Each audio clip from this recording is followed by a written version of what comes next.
Boom. Okay. Then let's. You guys wanna put nail gun on Gawa na ng me? mga paghahanda Yeah, ang mga paghahanda. ginagawa ngayon dyan sa Magbansa. Ilang araw bago ang mismong undas, naghahanda na ang pamunuan ng Bagbag Public Cemetery sa Quezon City upang matiyak na magiging mapayapa at maayos ang pagbisita ng mga tao sa kanilang mga yumaong kaanak. Nitong nakaraang taon kasi nagkaroon ng sunog sa mismong sementeryo ito na nakaapekto sa mga malapit na naninirahan maging sa mga bumibisita. Kaya naman ngayong 2025, mas nagigpit ang Bagbag Cemetery pagdating sa pagtitiyak ng seguridad ng mga dadalaw.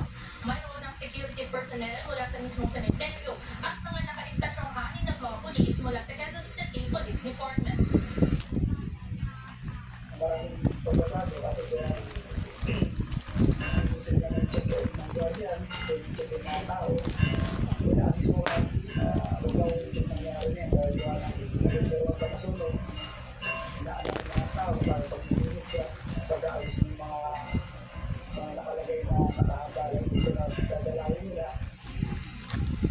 Ayon kay Edmund Sapuang, caretaker at staff ng Bagbag Public Cemetery, naglagay na ng inspeksyon bago pumasok sa sementeryo upang masigurong walang naipapasok na flammable materials at iba pang ipinagbabawal ng mga gamit gaya ng sound system, alak at matutulis na mga bagay.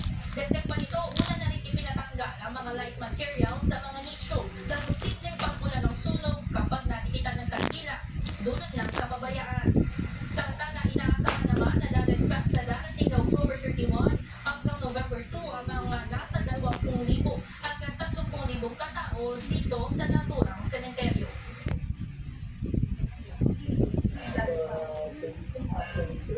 Parang gano'n. 30,000 mga dahil siyempre sa dami ng nililipid, mga pag-ibig, pagkapat.